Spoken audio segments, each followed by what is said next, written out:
Labas, aš jau mėnuo kaip Klaipėdoj, atrodo, ką tik dariau savaitę Klaipėdoj vlogą, dabar darau mėnuo Klaipėdoj vlogą ir apie šitą vlogą aš pagalvojau iš karto tik atvažiavęs čia, kai pamačiau pirmą keistą dalyką, ko nebuvo Vilniui. Ir šio vlogo esmė bus, aš turiu septynis punktus ir noriu aptarti tos punktus Klaipėdos regione ir Vilniaus regione. Ir finale papasakosiu abudu, kažkuriam miestui duot pliusą, kažkuriam minusą. Na, o finale tiesiog pasižiūrėti, kuris miestas visgi turi daugiau pliusų, o kuris dėja minusų. Taigi, pirmas punktas tai būtų keliai. Vilniuje mane iš tikrųjų erzino keliai, nes Vilnius yra kažkoks lopų karalystė. Ir ką turiu omeny lopų, tai lopai ant kelių. Kai yra lopas, šalia jo kitas lopas ir ant dviejų lopų yra dar trečias lopas. Na, tokie lopų tortai. Ir iš tikrųjų Vilniui praktiškai pakankamai mažai kelių yra, kur nerastum lopo. Visur yra lopai ir tai mane labai bėsindavo. Atvažiavus čia, niekas nepasikeitė. Na, apart to, kad lopų nebėra. Taip, Klaipėdoj žiauriai geri keliai, tikrai nuoširdžiai labai geri keliai, apart to, kad čia yra šuliniai. Čia yra šulinių karalystė. Jeigu Vilnius lopų karalystė, čia yra šulinių karalystė. Ir čia 5 kvadratinių metrų asfalto atkarpoj gali rasti iki 7 šulinių. Ir iš tikro, ypač šita gatvė, kuri veda palei pat jūrą, pilies, man atrodo, per visą senamiestį ir taip toliau, tai yra tragedija. Ta prasme, tu pradedi važiuoti 2 šuliniai, 15 metrų šulinis, 15 metrų 3 šuliniai, 15 metrų 7 šuliniai, 15 metrų 4 šuliniai, 15 metrų šulinis, 15 metrų 2 šuliniai, 15 metrų... What the fuck? Iš kur tiek šulinių? Aš suprantu, kad čia jūra, čia vanduo, bet tai kam tokioj mažoj atkarpėlį tiek šulinių? Man neišneša protas, nežinau. Tai jeigu reikėtų rinktis tarp Klaipėdos ir tarp Vilniaus, Vilniuje 100 kartų mažiau šulinių, bet ten labai prastas kelias. Klaipėdoje labai geras kelias, bet pilna šulinių. Kas blogiau, šuliniai ar lopai? Sunku pasakyti. Tarp kitko, juokutis. Yra kelios gatvės čia tikrai, kur yra lopų ir važiuojant pro ten, kas kart pajuokauju su žmonas, o žiūrėk, į Vilnių grįžom. Tai gerai, tai kam duodam pliusą? Niekam. 2 minusai. Ir vienam mieste ir kitam mieste keliai yra absurdas. Gerai, antra tema būtų šviesoforai. Ne, tas pats eismas, taip patys keliai ir panašiai. Tai iš tikrųjų dėl šito dalyko ir kilo man idėja sugalvoti šitą vlogą, kilo idėja įrašyti šitą vlogą, nes būtent šviesoforai man pasirodė labai įdomus, ko Vilniuje nėra. Negaliu teikti, kad 100% visoje Klaipėdoje jie yra, bet tikrai koks 8% Klaipėdos yra būtent tokie šviesoforai ir tai yra šviesoforas, kuris rodo laiką, kuris rodo sekundės iki kada užsideg žalia, kuris rodo laiką, kiek žalia degs. Na, toks labai įdomus dalykas ir man jisai patiko. Antras dalykas pas šviesoforus, kas man labai patinka, tai ta vieta, kur mes turim paspausti mygtuką, kad užsidegtų žalia.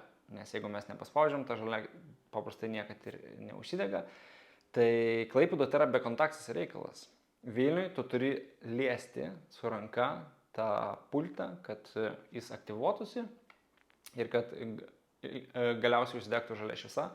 Klaipėdoje net priliesti nereikia, bekontaktis dalykas ir šitas man irgi labai patinka. Tai šitam punkte Klaipėda gauna pliusą. Na, jeigu pakalbėjom apie kelius, apie šviesoforus, kas juos kerta, pėsčiųjų takai arba dvirtakiai. Dviračių takai man yra labai aktualus dalykas ir ką noriu pasakyti, kad Klaipėdai iki Vilniaus toli gražu.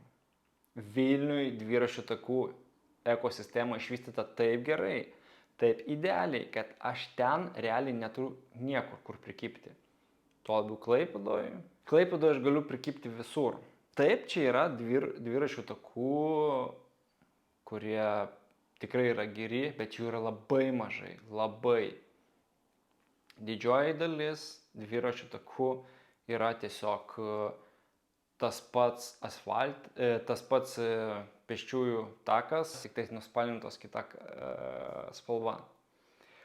Dalis yra net nenuspalvinta, o tiesiog nubrėžta, ta prasme, yra pėsčiųjų takas, perskirtas linija balta ir kas kažkiek vietų nudažyta, kad čia dviračių takas ir viskas. Ir realiai šitos vietos yra ypatingai prastos, nes tu važiuoji realiai tuo pačiu taku, kur vaikšto žmonės, ir kitas dalykas, jis yra tragiškas.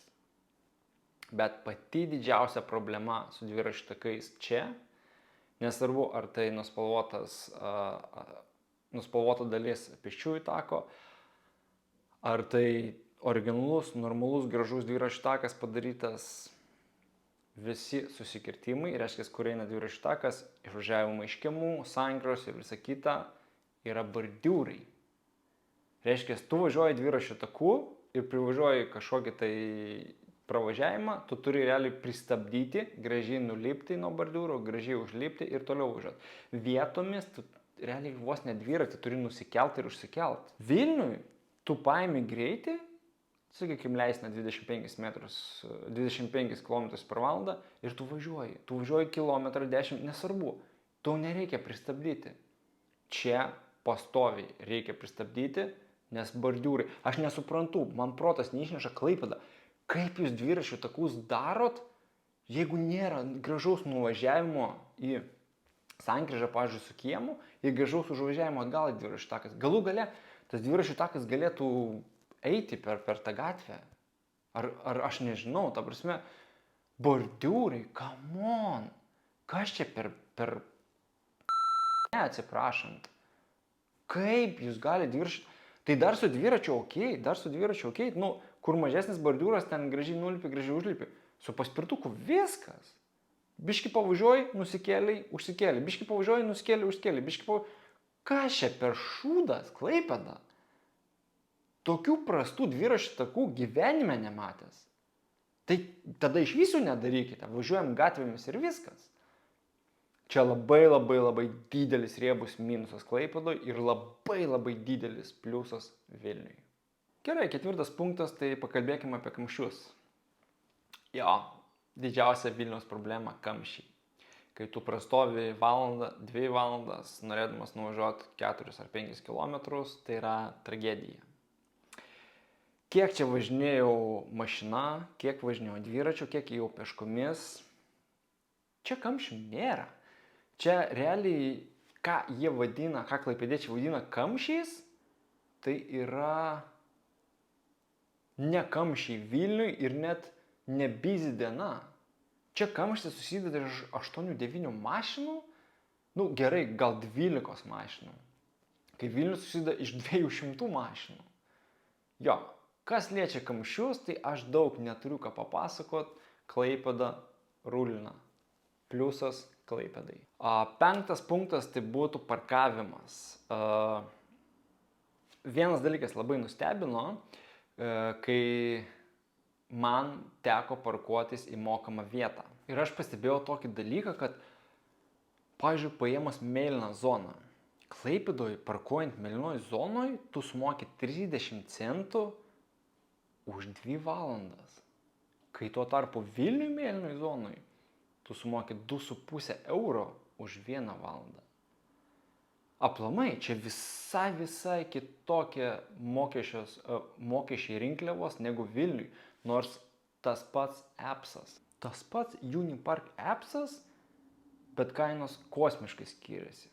Kitas dalykas, Vilniui labai didelė zona, kur yra mokama. Realiai tik prie namų nėra mokama, kai čia tuo tarpu labai mažai zonų, kur reikia mokėti. Ir čia netgi sustojus, kur reikia mokėti, tu nesuki galvos. Nes jeigu aš neklystu, brangiausia zona, pasitikslinau, brangiausia zona €50. Bet jos labai mažai yra. Čia visiškai senamiestis ir už senamiesčio aš niekur nesutikau daugiau raudonos zonos. Tai realiai, jeigu tu statai ne senamiestį, o bet kur kitur, tu visiškai nesuki galvos nes tu mokėsi arba 60 centų už valandą, arba 30 centų už 2 valandas. Ta prasme, tu pastatai, tu net neskai galvos. Ir netgi aš, kai čia atvažiavau, būdavo situacijų, nes aš senamiestį gyvenu, tai pas mane mokama, tai man reikėjo susitvarkyti dokumentus, kad kieme galėčiau statyti nemokamai. Tai visiškai šalia per gatvę buvo mėlyna zona ir aš realiai įjungdavau kiekvieną rytą ten parkavimą ir išsijungdavau automatiškai 6 vakare, nes po 6 jau nebemokama. Ir aš dabar bijau paminėti, 1,50 gal, 1,60 kažkas tokio sumokėdavau, nes už įjungimo mokestis ten keli centai yra.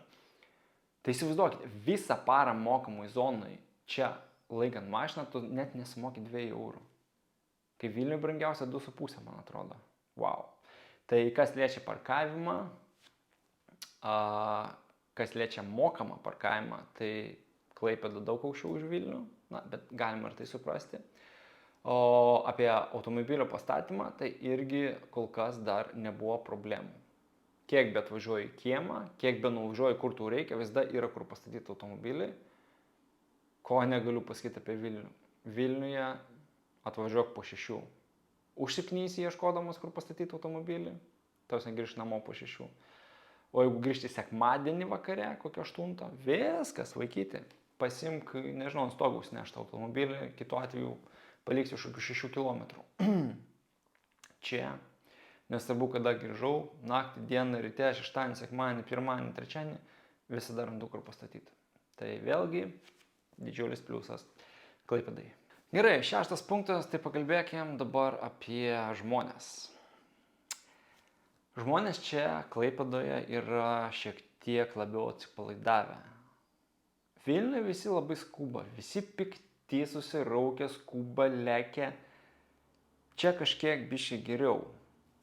Jie biškai ramesni, lėtesni. Čia kaip ir pliusas būtų Klaipėdai. Bet yra 2 dalykai žmonyse, kas mane žiauriai nervuoja. Tai jeigu sugrįžtumėm prie punkto, kur kalbėjau apie dvirtakius, čia žmonės visiškai nesupranta dviračių takų.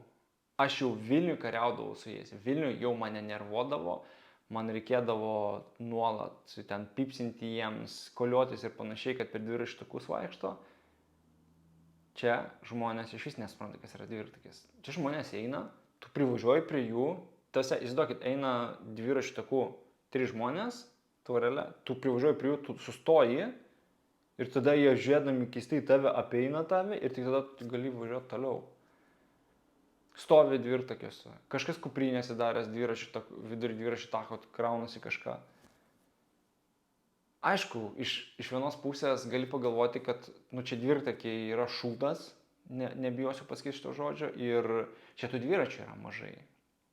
Yra važinėję paspirtukais dviračiais, bet lyginant mastą su Vilnium, tai Vilniuje visiškas eismas. Ta prasme, ten dviračių eismas yra didžiulis.